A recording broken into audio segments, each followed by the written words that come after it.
Por trás do desaparecimento de Rodrigo Federizi, havia contradições que envolviam dinheiro e colocariam Ellen Federizi no centro do caso. A busca terminaria com uma descoberta em uma área rural, seguida por uma confissão, provas e uma nova versão dos fatos que chocaria todo o país com um dos crimes mais brutais e macabros dos últimos tempos. Quando Ellen Federizi comunicou o desaparecimento do marido, a pergunta parecia simples: para onde Rodrigo Federizi tinha ido? Ela contou que ele havia saído de casa para tratar de um relato de crime anterior e depois disso teria parado de atender ligações. Mas as imagens de segurança da residência em Curitiba, Brasil, não mostravam Rodrigo deixando o local. Rodrigo era policial militar, marido de Ellen e pai do filho do casal. Sua profissão fazia parte da vida dele, mas não explicava por si só o que aconteceria dentro de casa. O que começou como a procura por um homem desaparecido passou a envolver contradições, movimentações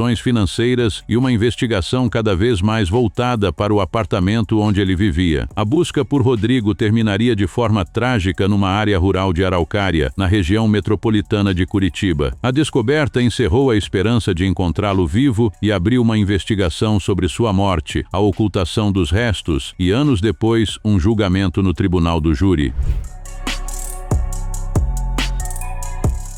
Em 30 de julho de 2016, Ellen procurou a polícia para registrar o desaparecimento de Rodrigo. Segundo seu relato inicial, ele havia saído 2 dias antes, perto do fim da manhã, acompanhado de uma pessoa que ela não soube identificar. O motivo seria verificar um crime anterior que, segundo ela, havia sofrido. Ellen disse que Rodrigo não respondia às ligações e que o silêncio já parecia preocupante. Para quem acompanhava a história do casal, o desaparecimento atingia uma família formada havia muitos anos. Os dois se conheciam desde a adolescência, namoraram antes de se casar e mantinham uma relação de aproximadamente 16 anos. Dias depois, Ellen publicou uma mensagem nas redes sociais. Ela falou de saudade, da falta que Rodrigo fazia e da esperança de que a família superasse uma crise. A publicação indicava conflitos no casamento, mas também passava a imagem de uma esposa à espera do retorno do marido. A apuração mudou quando a polícia teve acesso às câmeras de segurança. Se Rodrigo realmente tivesse saído como Ellen dizia, as imagens poderiam confirmar ao menos parte da cronologia. Mas ele não apareceu deixando a residência no período informado. As gravações mostravam Ellen em deslocamentos, algumas vezes sozinha e outras com o filho do casal. Rodrigo, porém, não aparecia nos registros externos. Isso não explicava sozinho o que havia acontecido dentro do imóvel, mas mudava o ponto de partida da investigação. A polícia passou a comparar o relato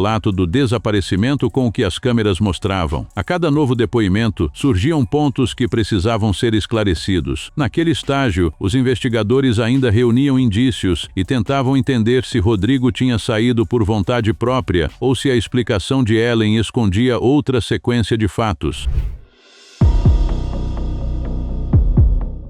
Enquanto analisava as imagens, a polícia encontrou outra linha de investigação: movimentações na conta conjunta do casal. Grande parte das economias havia sido retirada e essa informação passou a ser examinada junto com a narrativa de Ellen sobre o crime anterior. Os investigadores consideraram a hipótese de que aquele relato pudesse ter sido encenado. Era uma hipótese da apuração, não uma conclusão automática. Ainda assim, ela ganhou importância porque poderia explicar por que Rodrigo, na versão inicial, teria saído de casa para resolver uma situação que não aparecia confirmada de forma independente. Mais tarde, a acusação sustentou que Rodrigo havia questionado Ellen sobre o dinheiro gasto. Para os responsáveis pela acusação, essa discussão financeira foi o conflito central antes da morte dele. A tese era que a cobrança por explicações sobre as economias do casal desencadeou a ruptura definitiva entre os dois. Mas uma possível motivação não era o mesmo que prova material. Os saques, por si só, não esclareciam o que tinha acontecido no apartamento. Também não indicavam, isoladamente, quem participou da morte de Rodrigo ou como os restos foram ocultados. Por isso, a polícia tentou ligar cada elemento. As câmeras não registravam Rodrigo deixando a residência. O relato do crime anterior passou a ser questionado. As movimentações bancárias indicavam uma questão financeira em aberto, e as versões de Ellen apresentavam divergências que se acumulavam mudavam. A mudança de rumo não veio de uma única descoberta, mas da soma desses fatores. O caso deixou de ser tratado apenas como um desaparecimento, e a polícia passou a considerar a possibilidade de que Rodrigo nunca tivesse deixado a residência naquela manhã. Ainda faltava a evidência que transformaria suspeitas numa realidade impossível de ignorar. Ela apareceu semanas depois, fora de Curitiba, numa área rural, onde um agricultor encontrou algo incomum sob a terra.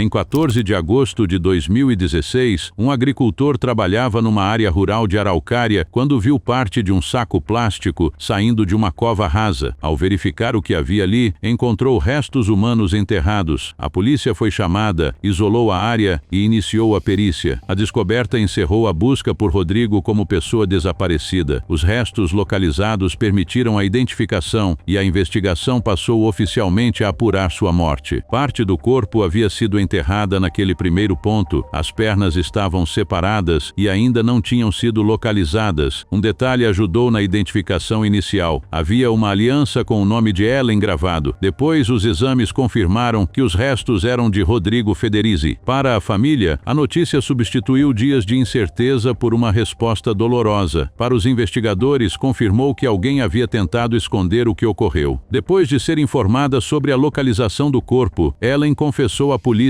sua participação nos fatos. Ela também levou os agentes a outro ponto da área rural, onde as pernas haviam sido enterradas. As imagens da diligência mostram Ellen indicando o local enquanto os policiais procuravam sob a terra. Segundo a reconstrução policial, os restos foram transportados em sacos plásticos e numa mala. Esses objetos ajudavam a explicar como o corpo teria saído do apartamento e chegado até Araucária. A mala se tornou um dos pontos de confronto entre o que Ellen havia dito no início e o que a investigação encontrou depois. Ela afirmou que o objeto tinha sido destruído, mas a mala foi localizada. A partir dali, a polícia passou a reconstruir não só o destino de Rodrigo, mas também os dias entre sua morte e o registro do desaparecimento. A área rural revelou o resultado de uma sequência que até então permanecia escondida. Ainda seria preciso esclarecer como tudo começou, qual foi a dinâmica dentro do apartamento e por que as versões de Ellen mudaram ao longo do processo.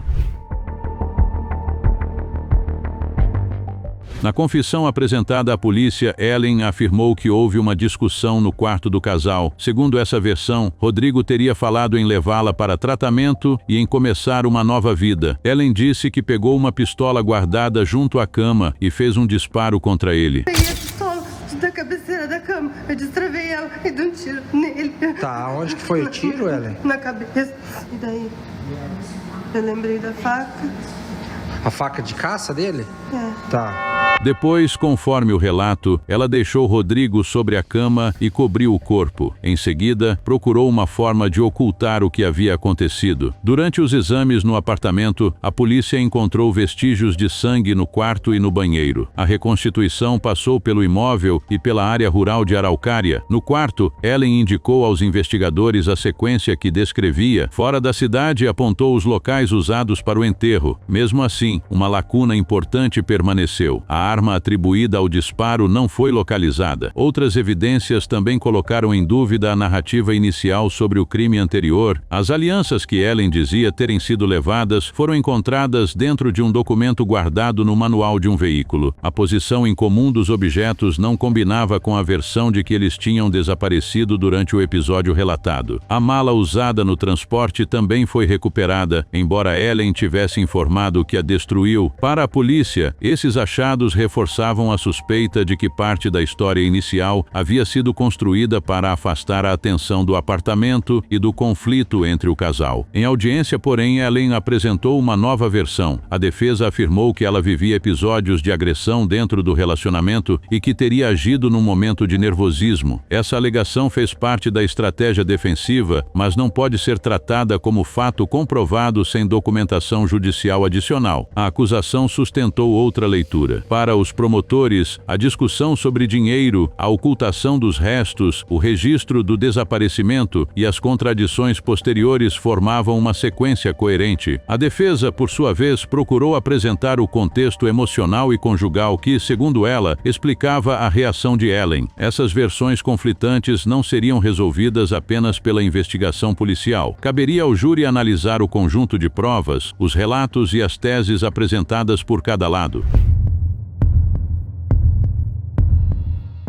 O caso chegou ao tribunal do júri em 2022. Ellen participou da sessão por videoconferência, porque estava fora do Paraná. Ao fim do julgamento, ela foi condenada pela morte de Rodrigo Federici. A pena divulgada foi de 24 anos, 6 meses e 29 dias de prisão. Os materiais disponíveis não detalham por completo os fundamentos adotados pelos jurados, nem todos os aspectos jurídicos da decisão. O dado central é que a justiça responsabilizou Ellen pelos fatos levados a julgamento e fixou essa pena. Reportagens posteriores mostraram uma aparente contradição. Depois de quase 4 anos de prisão preventiva, Ellen obteve o direito de responder ao processo em liberdade provisória. Em determinado período, ela apareceu fora da prisão, o que levou parte do público a questionar a situação do caso. A defesa informou que pretendia recorrer de pontos discutidos no julgamento e da pena aplicada. A condenação não encerrava automaticamente as possibilidades de contestação judicial. Mais tarde, porém, a justiça determinou uma nova prisão de Ellen por descumprimento de medidas cautelares ligadas à liberdade provisória e, atualmente, ela se encontra atrás das grades. Não esqueça de se inscrever para assistir mais vídeos como esse.